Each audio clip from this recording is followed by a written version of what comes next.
우리의 구원을 이해하는데 이 두 가지 언약을 알면 쉽게 이해할 수가 있습니다. 성경은 거룩한 책, 거룩한 경전이라는 말입니다. 경전이란 변하지 않는 법 또는 변하지 않는 참된 도리, 참된 진리라는 뜻입니다. 성경은 영원히 변하지 않는 거룩한 법과 진리를 말하고 있는 책이라는 뜻입니다. 그러면 어째서 성경 말씀을 영원히 변하지 않는 거룩한 법과 진리라고 할 수 있을까요? 그 이유는 성경은 영원히 변함없으신 거룩하신 하나님의 말씀이기 때문입니다. 세상에는 변하지 않는 것이 없습니다. 강산도 변하고 시대도 변하고 사람도 변하며 생성되고 확장되고 소멸합니다. 그렇기 때문에 세상에 존재하는 모든 것들은 반드시 언젠가는 없어지는 때가 오게 됩니다. 따라서 세상에는 영원히 변하지 않고 영원히 없어지지 않는 것은 없습니다. 그러나 영원히 변하지 않고 영원히 존재하는 분이 한 분 계십니다. 그분은 바로 하나님이십니다. 하나님은 세상에 존재하는 모든 것과 구별되는 자존영생하시는 전능하신 절대자요. 세상을 창조하신 조물주로 어제나 오늘이나 동일하게 살아계신 하나님이십니다. 그런데 또 영원히 변하지 않는 것 하나가 더 있습니다. 그것은 바로 하나님의 말씀입니다. 하나님의 말씀이 변하지 않는 이유는 하나님이 변하지 않기 때문에 하나님의 말씀은 역시 변하지 않는 것입니다. 그러면 하나님의 어떤 말씀이 변하지 않을까요? 하나님께서 하시는 말씀에는 크게 두 가지 말씀이 있습니다. 첫째는 명령의 말씀입니다. 그리고 두 번째는 약속의 말씀입니다. 하나님은 천지를 창조하셨습니다. 무엇으로 천지를 창조하셨습니까? 말씀으로 창조하셨습니다. 어떤 말씀으로 창조하셨습니까? 명령의 말씀으로 창조하셨습니다. 있으라 하니 있게 되었고 되라 하니 되었습니다. 태초에 하나님께서 명령하시는 말씀으로 천지 만물이 창조되었습니다. 하나님의 명령으로 무에서 유가 생겨나고 하나님의 명령으로 질서가 세워지고 조화를 이루어 움직이게 되었습니다. 그리고 이 명령에 의해 세워진 질서와 조화는 영원히 변하지 않는 대자연의 이치와 법칙이 되어 움직이고 있습니다. 이러한 움직임은 서로의 원인과 결과로 반응을 하면서 움직이고 있습니다. 이러한 반응 가운데 징조와 사시와 일자와 연한을 이루며 변화가 일어나는 것입니다. 그런데 이러한 물질 세계에는 생명이 없는 물질과 생명이 있는 물질로 구분됩니다. 생명이 없는 물질을 무생물이라 하고 생명이 있는 물질을 생물이라고 합니다. 그리고 이러한 물질 세계에는 또 크게 세 가지 차원의 물질이 있습니다. 세 가지 차원의 물질이란 첫째 광물질, 둘째 식물질, 세 번째가 동물질이 있습니다. 광물질에는 생명이 없고 식물질과 동물질에는 생명이 있습니다. 이 세 가지 물질은 서로 연관되어 있고 순환되는 것을 알 수 있습니다. 광물질은 식물의 지배를 받고 식물질은 동물의 지배를 받으며 생명이 끝나면 동식물은 다시 광물질로 돌아가게 됩니다. 하나님의 놀라운 창조 섭리에 순응하는 것입니다. 즉, 모든 생명은 하나님의 말씀, 즉 하나님의 명령에 의해 흙에서 나와 흙으로 돌아가게 됩니다. 뿐만 아니라 이러한 물질들은 서로 반응하는데 크게 네 가지 반응을 합니다. 네 가지 반응이란 물리적 반응, 화학적 반응, 생리적 반응, 마지막이 본능적 반응이 있습니다. 여기서 무생물에게는 물리적 반응과 화학적 반응만 있습니다. 그러나 식물에는 물리적 반응과 화학적 반응과 함께 생리적 반응이 있습니다. 그리고 동물에게는 물리적, 화학적, 생리적 반응과 함께 본능적 반응이란 것이 있습니다. 이러한 반응들은 원인이 같으면 그 결과는 항상 동일합니다. 그 이유는 모든 반응의 결과는 천지를 창조하실 때 변하지 않는 하나님의 명령으로 세워진 자연의 법칙이기 때문입니다. 그리고 이러한 우주 대자연은 헤아릴 수 없는 거대하고 정밀한 하나의 시스템이 되어 모든 만물은 서로의 영향을 주고받으며 순환하며 변화하는 것입니다. 이것을 생태계라고 정의하여 부릅니다. 그런데 하나님의 말씀에는 이러한 명령의 말씀만 있는 것이 아니라 서로 함께 주고받는 약속의 말씀이란 것이 있습니다. 그러면 하나님은 누구와 약속을 하십니까? 첫째로는 하나님은 하나님 자신 스스로에게 약속을 하시고 둘째로 하나님은 사람과 약속을 하십니다. 성경은 하나님께서 자기 자신과의 스스로의 약속을 말씀해 주시고 계십니다. 하나님께서 자기 자신 스스로에게 하신 약속이 무엇이었습니까? 그것은 사람을 창조하시는 일에 대해서 하나님 스스로 약속하셨습니다. 그래서 창세기 1장 26절에 이렇게 말씀하십니다. 하나님이 가라사대 우리의 형상을 따라 우리의 모양대로 우리가 사람을 만들고 그로 바다의 고기와 공중의 새와 육축과 온 땅과 땅에 기는 모든 것을 다스리게 하자.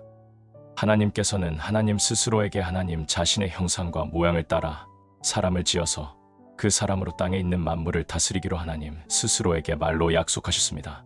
그리고 하나님은 스스로에게 약속한 대로 흙으로 사람을 만드시고 하나님의 생명의 기운을 불어 넣으심으로 하나님의 형상을 닮은 사람을 지으셨습니다. 그리고 사람으로 하여금 하나님께서 명령함으로 창조된 기쁨과 행복의 동산인 에덴 동산을 다스리고 지키며 영원히 살 수 있게 하셨습니다. 이 안에 놀라운 사실이 담겨 있습니다. 천지 만물의 창조는 명령의 말씀으로 지으셨지만 사람의 창조는 하나님 스스로의 약속의 말씀에 따라 사람을 지으셨다는 사실입니다. 그렇기 때문에 만물을 창조하신 것과 사람을 창조하신 것은 본질적으로 다른 것입니다. 그런데 약속이란 것은 말을 하는 자와 말을 받는 자가 하나로 뜻이 합쳐지게 될 때 결정이 되고 그 결정된 약속은 말한 자와 말을 받아들인 자 간에 서로에게 지켜야 하는 구속력이 생기게 됩니다. 그리고 그러한 약속의 말을 한 자와 그 말을 받아들인 자 사이에 서로가 의식적으로 지킬 때 비로소 신실한 결과가 나오게 되는 것입니다. 그리고 이러한 신실성은 그 무엇보다도 자기 자신에 대한 신실성이 가장 중요한 것입니다. 자기 자신에 대한 신실성이 무엇이 있습니까? 자기가 자신에게 약속한 것을 스스로 지키는 것이 자신에 대한 신실성입니다. 내가 이것을 하겠다. 스스로 생각하고 결심하고 입으로 선언하였으면 그대로 할 수 있는 것이 자기에 대한 신실성이라는 것입니다. 자기 자신에게 자신이 신실하기 위해서는 자신이 내뱉은 말에 대해 스스로가 책임을 지고 이행할 수 있는 사람이 신실한 사람입니다. 하나님이 신실하신 분이라고 칭하는 이유는 하나님께서 자신 스스로에게 자신의 형상을 닮은 사람을 지어 만물을 다스리고 지킬 수 있게 하자고 하나님 스스로에게 약속하시고 그 약속의 말씀에 의해 사람을 지으셨기 때문입니다. 그러므로 하나님 닮은 인간을 창조하신 것 자체가 하나님이 신실하신 분이라는 증거인 것입니다. 그리고 하나님께서는 이렇게 약속의 말씀으로 친히 창조하신 사람과도 약속을 하셨습니다. 하나님께서 사람들과 약속을 할 수 있는 것은 사람이 하나님의 형상을 닮은 존재로 창조되었기 때문에 가능한 것입니다. 천지 만물은 하나님의 명령의 말씀으로 창조되어 자연의 이치 속의 반응으로 움직이지만 하나님의 약속의 말씀으로 지음받은 사람은 하나님의 말씀에 응답하게 됩니다. 응답이란 말씀을 받는 사람이 그 말씀에 대해 스스로 판단하고 결정하여 말씀에 대해 반응을 나타내는 것으로 인격 사이에 일어나는 반응을 의미하는 것입니다. 인격과 인격 사이에 함께 통하고 교제하며 사귈 수 있게 하는 것이 약속입니다. 응답은 인격과 인격 사이에 일어나는 교제의 모습이며 약속은 이러한 교제와 사귐을 이루게 하는 수단이 되는 것입니다. 하나님께서는 자신 스스로에게 약속한 대로 자신의 형상을 닮은 사람을 만드셨습니다. 그리고 그 사람이 모든 만물을 관리하며 다스리게 하셨습니다. 그러므로 사람은 하나님께서 지으신 세상을 관리하고 다스릴 수 있는 권한을 받았습니다. 그리고 그 권한을 가지고 만물을 다스리며 하나님과 교제하며 살 수 있게 하신 것입니다. 그리고 하나님께서는 사람이 영원한 생명의 기쁨을 누리며 행복하게 살 수 있게 하시기 위해 사람들이 지켜야 할 것을 말씀해 주셨습니다. 그 말씀은 사람들에 대한 영원히 변하지 않는 약속이 되었습니다. 이 약속을 가리켜 언약이라고 칭합니다. 하나님과 사람 사이에 맺어진 영원한 약속이 언약입니다. 하나님과 맺은 이 언약에서 사람에게 요구되는 것은 하나님을 향한 믿음입니다. 그리고 하나님의 약속의 말씀을 믿는 것을 신앙이라고 정의하는 것입니다. 정리하면 성경적인 신앙은 하나님을 믿는 신앙이요 하나님께서 말씀하신 언약을 믿는 신앙을 언약신앙이라고 표현합니다. 말로만 한 약속은 나중에 아니라고 부인할 수도 있습니다. 그래서 말로 한 약속을 나중에 가서도 확인할 수 있게 하기 위해 문서로 남길 수 있습니다. 문서로 남긴 말은 계약 문서가 되어 어느 한쪽도 부인할 수 없게 됩니다. 하나님께서는 사람들에게 말씀으로 약속하시고 그 말씀으로 한 약속이 아무리 많은 세월이 지나도 사람들로 확인할 수 있게 하시기 위해 문서로 남기게 하셨습니다. 그 문서가 바로 성경인 것입니다. 성경은 변하지 않는 거룩한 하나님께서 사람들을 향한 변할 수 없는 약속을 기록한 책이라고 정의할 수 있습니다. 우리가 성경을 말할 때 구약 성경, 신약 성경이라고 부릅니다. 구약이란 옛 언약이란 뜻이고 신약은 새로운 언약이란 뜻입니다. 다시 말해 성경은 하나님께서 사람들을 향한 두 가지 약속을 담고 있는데 하나는 옛 약속이요 또 하나는 새로운 약속이라는 것입니다. 옛 약속은 하나님으로부터 지음받은 첫사람 아담이 범죄하기 전에 에덴 동산에서 주어진 약속이었습니다. 그 약속이 어떤 것이었습니까? 그 약속의 말씀이 바로 창세기 2장 16절과 17절 말씀입니다. 여호와 하나님이 그 사람에게 명하여 가라사대 동산 각종 나무의 실과는 내가 임의로 먹되 선악을 알게 하는 나무의 실과는 먹지 말라. 내가 먹는 날에는 정령 죽으리라 하시니라. 선악을 알게 하는 나무의 실과만 먹지 않으면 동산에 있는 모든 나무의 실과는 마음대로 먹어도 결코 죽지 않고 영원히 살게 된다고 하는 약속이었습니다. 이 약속은 인간의 의무행위가 부여되고 그에 따른 권리가 주어지는 언약이었습니다. 그렇기 때문에 인간의 의무행위가 부여된 약속은 의무를 행하면 그에 합당한 보상이 주어지는 언약이었습니다. 그러나 의무행위를 이행하지 않고 범했을 경우 그에 대한 책임을 지고 의무를 이행하지 않음에 대한 심판을 받아야 하는 약속이었습니다. 그래서 옛 언약을 행위 언약이라고 말하는 것입니다. 이 행위 언약은 우리 인간이 지켜야 하는 율법이 되는 언약이었습니다. 그래서 구약을 다른 말로 율법이라고 말하는 것입니다. 그리고 이 약속은 하나님의 말씀 그대로 이행되는 법으로서 결코 없어지지도 않고 변하지도 않는 언약이었습니다. 다만 순종하면 영생으로 이행되고 불순종하여 범하면 죽음으로 이행되는 법이었습니다. 그런데 불행히도 첫사람 아담은 하나님의 말씀에 순종하지 않고 하나님께서 금하신 선악을 알게 하는 나무의 실과를 먹고 말았습니다. 그 결과로 하나님의 약속은 이행되는데 어떻게 이행됩니까? 죽음의 심판으로 약속이 이행되는 것입니다. 그래서 사람들은 하나님께서 사람들에게 하신 약속에 따라 심판을 받아 죽음 아래 놓이게 되었습니다. 그런데 여기서 알아야 할 것은 이 행언약을 말씀하신 것은 우리 인간으로 영생하게 하기 위한 목적으로 주어진 언약이었지 우리 인간을 죽게 하기 위한 목적으로 주어진 언약이 아니었다는 것입니다. 그런데 우리 인간이 선악을 알게 하는 실과를 먹음으로 사람으로 에덴을 다스리고 지키며 영원히 살게 하고자 하셨던 하나님께서 목적하신 의도에 빗나가고 말았습니다. 그래서 하나님께서 사람에게 영생하는 삶을 살게 하기 위해 주신 행언약은 하나님의 의도와는 달리 사람을 죽음에 떨어지게 하는 율법이 되고 말았습니다.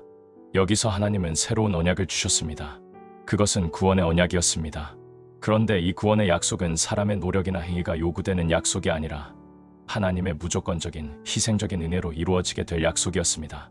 따라서 죄에 빠져 죽게 된 사람이 구원받게 되는 것은 순전한 하나님의 은혜의 약속에 따라 되어지는 것이지 인간의 어떠한 노력과 공로로 이루어지는 것이 아닙니다.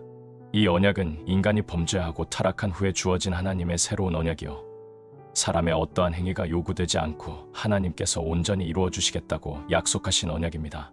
이 언약은 죄와 죽음에서 구원해 주시겠다고 하는 언약이며 그러한 은혜의 언약에 대하여 미리 보여주신 하나의 신뢰가 바로 창세기 3장 21절에 기록되어 있는 것입니다. 여호와 하나님이 아담과 그 아내를 위하여 가죽옷을 지어 입히시니라. 아담과 하와가 하나님께서 말씀하신 언약을 깨뜨리게 되었을 때 아담에게는 죽음에 대한 두려움과 신실치 못한 자신에 대한 부끄러운 수치가 그를 지배하게 되었습니다. 그래서 그들은 그 두려움에서 피하여 나무 뒤로 숨고 수치심을 가려보려고 나뭇잎으로 가렸습니다. 그러나 그렇게 자신들의 벗은 몸을 가리려고 했지만 자신들의 죄와 부끄러움과 형벌의 두려움까지는 가리거나 피할 수가 없었습니다. 고작 피해보려고 했던 일이라곤 자신이 그렇게 된 책임을 다른 사람에게 떠넘기고 핑계하는 것밖에 없었습니다. 그러나 아무리 핑계하고 죄의 책임을 남에게 전가시켜 보려고 했지만 자신들의 죄와 부끄러움은 감추어질 수 없고 결국 하나님의 심판에 들게 된 것입니다. 그러나 하나님은 그들을 에덴에서 쫓아내시며 가죽으로 옷을 지어 입히심으로 그들의 벗은 몸을 가려주셨습니다. 이것은 희생의 대속을 통해 그들을 죽음에서 건져주고 부끄러움을 가려 구원해 주신다는 약속에 대한 예표였습니다. 이 구원의 언약이 바로 영원한 죽음에 던져질 수밖에 없는 인간에게 유일한 복음이 되는 것입니다. 죽게 된 사람에게 가장 큰 기쁨의 복된 소식은 살려주겠다는 말 외에 어떤 말이 복음이 될 수가 있겠습니까? 그것도 살려줄 테니 돈을 내라든가 내가 하라고 하는 무슨 어려운 일을 하라든가 하는 아무런 조건도 없습니다. 하나님께서 온전히 우리의 모든 죄의 대가를 대신 다 지불하고 공짜로 살려주겠다고 하는 언약이기 때문에 복음이 되는 것이요 은혜의 언약이 되는 것입니다. 따라서 성경은 행언약인 구약의 율법과 은혜의 언약인 신약의 복음으로 되어 있으며 우리는 이 하나님의 언약을 따라 하나님을 믿는 신앙이 바로 성경적 신앙인 것입니다. 성령께서 하나님의 은혜의 언약과 행언약을 잘 이해할 수 있게 해주시기를 바랍니다.